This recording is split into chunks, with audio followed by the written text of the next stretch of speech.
Hello and welcome to Pacific Northwest Gothic, a lyrical weird fiction podcast inspired by the Pacific Northwest.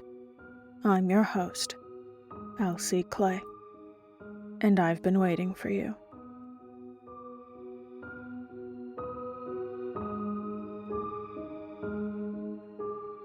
Please be advised, today's installment explores themes of brainwashing, suffocation, and implied self-immolation. As always, please take care, dear listener.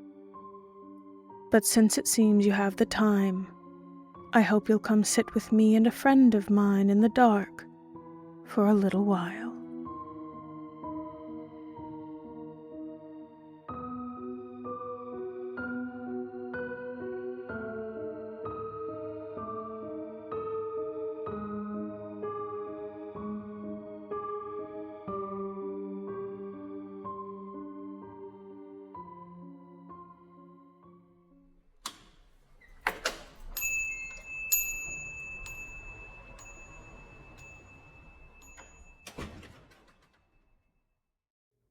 Well, hello, and welcome in again.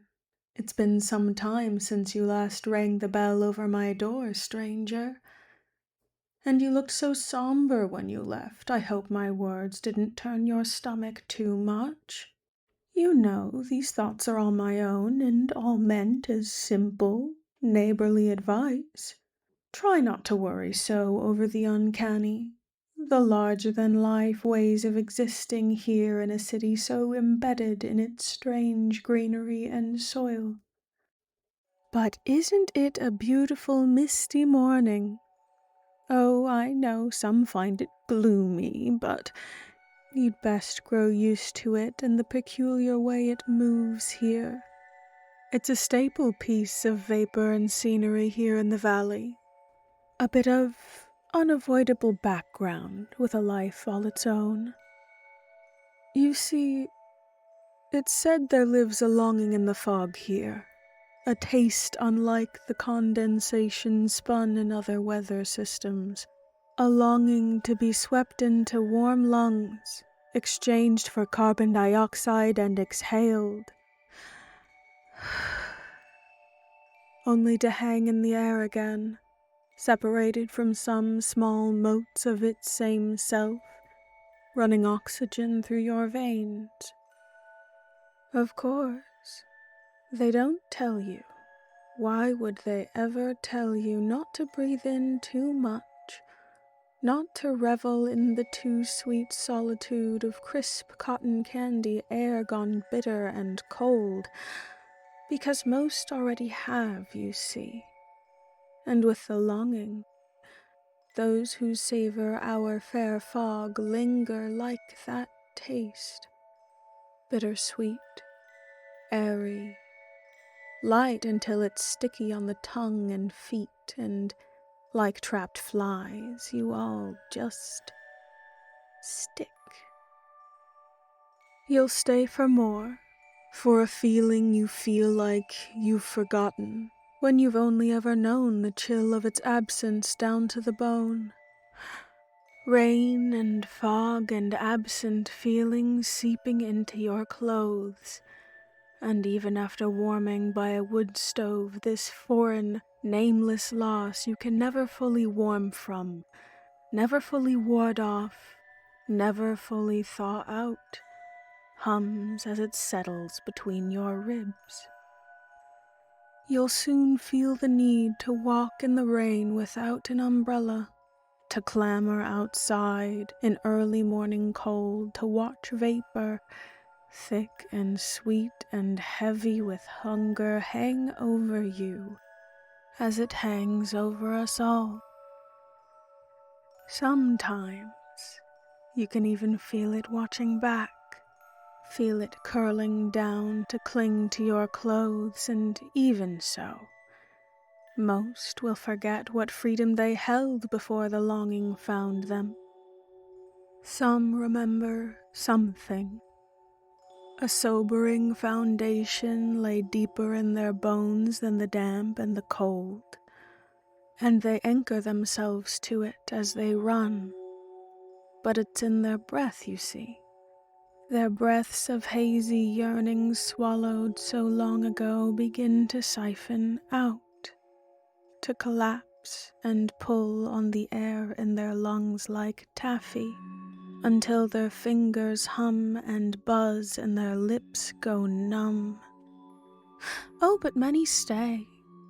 Many cling back to the cloying vapor, long for that same longing, and they never leave, settling into the cracks in the pavement with the rain and dirt. Few, very few, try something so clever as you would, stranger. But you should know by now, as you inhale more and more of this cold absence you can never quite shake, even as you light the match, even as you touch tongues of flame to fuel, even as you taste the sweltering heat, even as your little inferno engulfs you, even as your campfire thaws the cold from you in searing sheets of vapor, part of you will still long for the living chill, for the grip of damp air, even as you stand in the burning rubble of a house on fire. The unrelenting chill you breathed in so innocently so long ago aches to host your new and ancient master.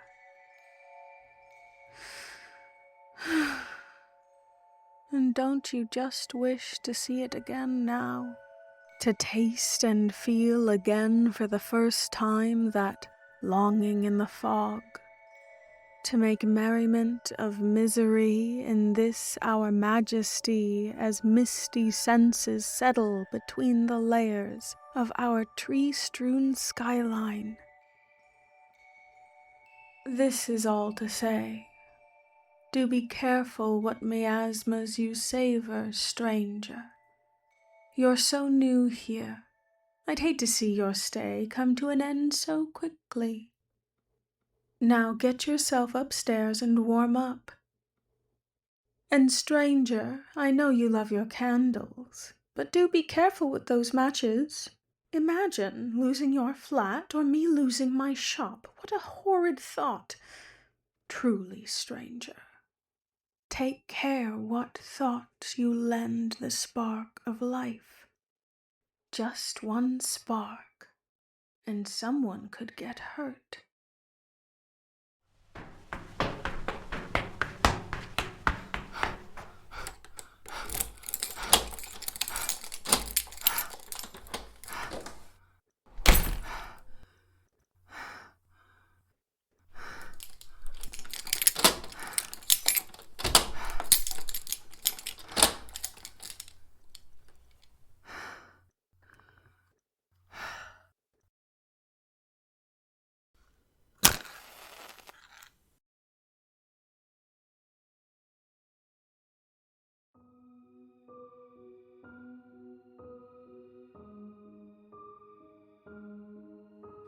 Thank you for listening, dear stranger. This has been Pacific Northwest Gothic. If you like what you heard, I upload a new episode every Tuesday at 4 p.m. on Spotify, YouTube, and Substack. However, with the upcoming holidays, I have some important announcements to make. There are going to be some breaks in production for Pacific Northwest Gothic during the month of December. First, there will be a brief break on the week of the 2nd, and then, after the 16th of December, the podcast will be on about a 4-week hiatus. So on the 23rd and the 30th of December and the 6th of January, there will be no new episodes posted.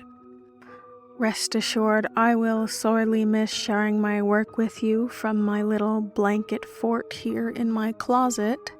But for now, you'll have more stories to listen to throughout the month of November, and after the hiatus, the podcast will be back on the 13th of January in 2026. If you'd like to follow the podcast on social media and get more regular updates about what's happening with PNWG during that upcoming break, you can find us on Instagram at PacificNWGothic. For those of you who are interested, I actually make graphic art pieces as regularly as I can for the podcast, featuring different lines from different episodes. I primarily post those on Instagram, so please go and check those out when you get a moment.